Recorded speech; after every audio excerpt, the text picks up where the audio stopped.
It was a band called Wicked Wisdom, and it was Jada Pinkett Smith, which is Will Smith's wife, who was the singer for this band, and it's a metal band. And you wouldn't think, well, you know, the wife of Will Smith doing like metal music, but it was well done. She did a good job. But there were so many people in the crowd who just, when they came out to play, because it was her, I don't know if it was just because of who she was married to or if it was because she was a female. Yeah. They would just turn around, put their middle fingers up in the air, and face away from her for the entire show. And I'm just like, are you really going to be that disrespectful without even listening to the music? I think there's two. Maybe there's two things going on there. I think the first thing is, and I think probably most importantly, is that she was seen as a poser. It didn't matter. And that's possible too. What her gender was, I think that there are people out there who genuinely do not like her because of for many reasons. I don't care. And were I there and had seen that, I think I would have been surprised and wanted to see, hey, can she pull this thing off? Because if it's good, it's good. But yeah, I don't think it's because a strong black woman came out and sang some metal. I don't think that was I don't think that was the issue. I think it's, and I don't think it's because of who her husband is necessarily, although possibly, it could be. But if if they're not sexist and racist already, it could just be you simply don't belong here. This is our thing. We're in this kind of community for a reason because we are the outcast, and you're not one of us. You didn't grow up with this. You didn't. Yeah, and maybe she did, and they don't know. But that's the feeling. I would think maybe there's disparate lines happening there, but who knows? And that kind of thing, I haven't seen it often, like I said, but I've seen it once or twice with other female singers and bands where they'll just be kind of shunned like that. And maybe it is just because they're not seen as having been originally part of all that. I always have to wonder, like, if a male singer who was maybe just like an actor or some other kind of celebrity decided to do a certain kind of music, would they still be treated the same way? Or would people just be like, whatever, and just ignore them and move on, rather than being that directly kind of like spiteful? I mean, does the gender come into it or doesn't it? I mean, it's hard to say. And in that situation, it really kind of makes you think about that kind of attitude and how prevalent that can be. Yeah, no, it's not a black and white issue. I mean, I think clearly there's too many factors. Also, without naming any names, because I don't want to throw anybody under the bus. But for example, there is a hard rock band, and they have been very popular in the past. And their lead singer is female, and she's done some crossover stuff. And I've never liked anything that they've done.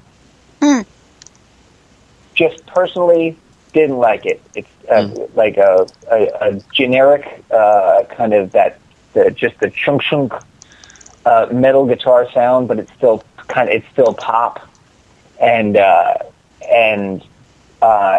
she has a good voice, but I hate the lyrics. Kind of a thing. And they did an acoustic thing for a radio show, and I think it actually might have been right near you, Shels, if I remember correctly. And it was a cover of a song that was outside of their genre. And it's one of the most beautiful things I've ever heard. And I think they might have even been like reading off of comp sheets to remember the chords, remember how it goes. And I think she was reading the lyrics, and it was gorgeous and absolutely beautiful. So I think that the delivery method really is a huge factor. So if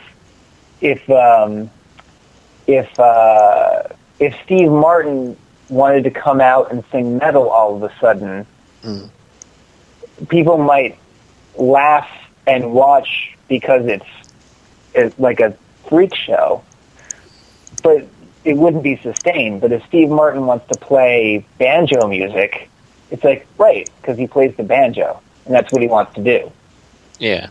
And he'll make an album, and he'll do that, and like that, it's genuine. I think that in a situation like that, it's if you cross over, people have to know that it's coming from a genuine place. It's not just, oh, this is something I can do, or this is a market that's big right now, is metal, and I'll do this.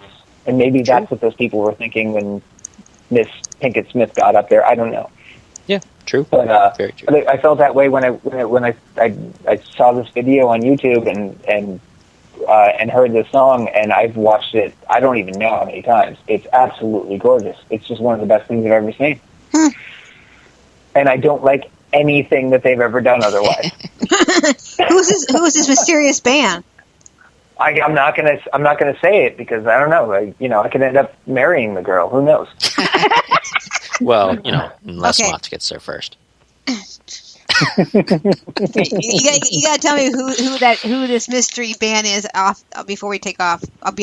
We'll get off the air. I'll mention it. Okay. Yeah. Because I'm thinking, you say, oh, someone over here, so I'm thinking of certain someone, but I want to make sure it's not. Please don't tell me it's not Courtney Love. No. Okay, good. Okay. I'll tell you, it's not Courtney Love. Okay, good. Because if it was Courtney Love, that's the end of it. There's nothing more. Because if it would be Courtney Love, I would say, no, you're not marrying him. No. Well, just to keep us from keeping on guessing so that we don't put Sean on the spot more, we should probably talk about the next few shows coming up so that we can wrap up here. All right, cool. All right, so next week we have Mackenzie Dale. She's our pop star sensation. She was an independent musician. She is now a pop star sensation. I've been watching her on Facebook. She has lots and lots of stuff coming up, and trying to message her that, hey, what's going on? What's up? So she hasn't got back to me, but hopefully, she and I'll contact, and she'll be on the show again next Wednesday. Mackenzie Dale returning. And then June 22nd, the following one, we are taking a break talking to musicians. We'll be talking to Jeff, manager of Who's Bad. And where he's going to be on here talking about the truth to lies about the music industry at a manager's point of view. And I have been getting a lot of people asking in groups that I'm into, hey, how can I get into find a band manager? So that's basically what he's going to come on the show on June 22nd. How can you find a band manager? And I'm inviting any kind of band manager besides Chef to come on the show and talk about their experience and how he can help independent musicians get more out there. So those are two coming up. We got more, but I'm going to keep it with two unless you guys want more. But we can do more if you wanted me to do more. But anyway, that's the two most important shows. It's going to be in June. Awesome. Mm-hmm. Awesome. Well, that being said, now we got Spider, we got Shels, we got Sean from Serial Obsession joining us at the very end here. Mm-hmm. I got a question for you real quick, Spider. You picked 9 Lives as music pick of the month, so might as well want to talk about that before we take off, because I played them at the beginning of the show. Yep. Here's a little bit of the method to how I do the music video pick for everybody who's out there who's been waiting for it to come back. I kind of bounce between international and domestic bands, and since we're in the U.S., of course, those are the domestic bands for us. But I'm just bouncing back and forth across the list, and there's not a lot of, or at least I haven't heard too many bands from Ireland that don't do the more Celtic kind of influenced thing, and Nine Lives has more of a it's like a Flogging Molly kind of thing, but without the folk music aspect. They have more of the punk and more of the rock aspect to it, and it was nice to hear that kind of thing from Ireland, because I personally hadn't heard that kind of music from Ireland. So that was kind of my push to feature them this week. And now you kind of know the method of how I pick things. I look for things that are a little unique and just go back and forth along the list and try to keep everything worldwide rather than just one area of the world. I don't want to get stuck on just all U.S. bands and have our international bands be upset with me for not being featured. So don't worry, folks. I will get to all of you in time. When I gave you a music pick before I gave it to Spider, I did something completely different.